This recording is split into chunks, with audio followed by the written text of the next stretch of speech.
Hello friends, welcome back to my channel. आज हम देखेंगे हिंदी ग्रामर का चैप्टर 19 वाक्य विचार।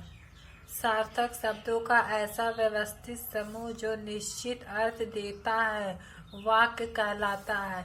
सार्थक सही शब्दों का ऐसा व्यवस्थित समूह जो एक निश्चित अर्थ देता है उसे वाक्य कहते हैं। सबका करती है दिव्या आदर। ऊपर के उदाहरण में शब्द योजना का कोई अर्थ नहीं निकल रहा है, अतः शब्दों का यह समूह वाक्य नहीं कहलाएगा। इसी शब्द समूह को व्यवस्थित रूप में रखकर देखते हैं। दिव्या सबका आदर करती है। यह व्यवस्थित रूप है शब्दों का, इसलिए यह वाक्य कहलाएगा, और यह व्यवस्थित रूप नहीं है शब्दों का, इसलिए यह वाक्य नहीं कहलाएगा। अब शब्द समूह के व्यवस्थित रूप में आने से स्पष्ट अर्थ निकल रहा है, अतः यह वाक्य है। वर्डों के संयोग से शब्द बनते हैं। वर्डों के मेल से शब्द बनता है और अर्थपूर्ण शब्दों के व्यवस्थित संयोग से वाक्य की रचना होती है। और शब्द में पूरा अर्थ दे उस शब्दों से व्यवस्थित संयोग से वाक्य की रचना होती है। यहाँ कर्ता कर्म और क्रिया की अन्वृत्ति न होने से अर्थ नहीं निकल रहा है। आइए इसे पदक्रम में लिखते हैं। हीना कॉलोनी में रहती है। हीना, यहाँ हीना कर्ता है, कॉलोनी कर्म और रहती है क्रिया है। अन्वय, वाक्य में आए पदों के बीच लिंग वचन व कारक संबंधित एक रूपता ही अन्वय या अन्वृत्ति है। जैसे मेरा भाई नहा रहे हैं।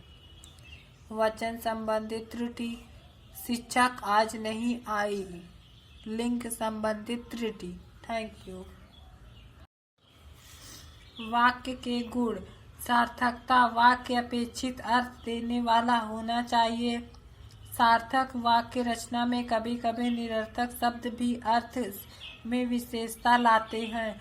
वाक्य अपेक्षित अर्थ देने वाला होना चाहिए। सार्थक वाक्य में कभी कभी निरर्थक यानी जिसका कोई अर्थ नहीं होता है वह शब्द भी विशेषता लाते हैं। जैसे जल्दी चाय वाय पी लो। यहाँ वाय निरर्थक शब्द होते हुए भी अर्थ को विशिष्ट बना रहा है। योग्यता से तात्पर्य है कि वाक्य निहित उचित अर्थ का ज्ञान कराए। योग्यता से तात्पर्य वह निहित उचित अर्थ का ज्ञान कराए। जैसे मछली पेड़ पर चढ़ गई। हाथी मांसाहारी जीव है। ऊपर के दोनों वाक्यों में संज्ञा सर्वनाम क्रिया और उनकी व्याकरणिक संगति ठीक होने के बाद भी इनका अर्थ संगत नहीं है, क्योंकि मछली पेड़ पर नहीं चढ़ सकती और हाथी मांसाहारी नहीं हो सकता। आकांक्षा, वाक्य पूरा होना चाहिए, अर्थात कोई ऐसा शब्द ना छूटा हो जिससे वाक्य अधूरा रह जाए।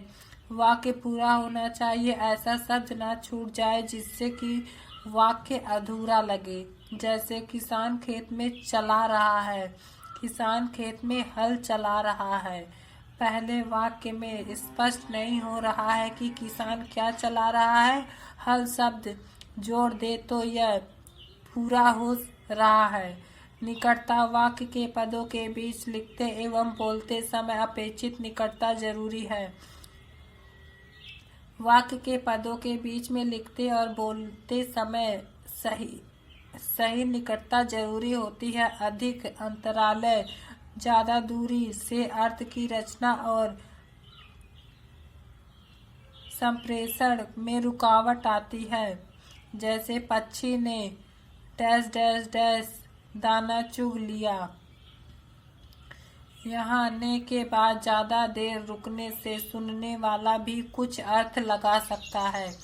पदक्रम, वाक्य में पदों का सही क्रम होना चाहिए। हिंदी की वाक्य रचना में कर्ता कर्म क्रिया का क्रम रहता है।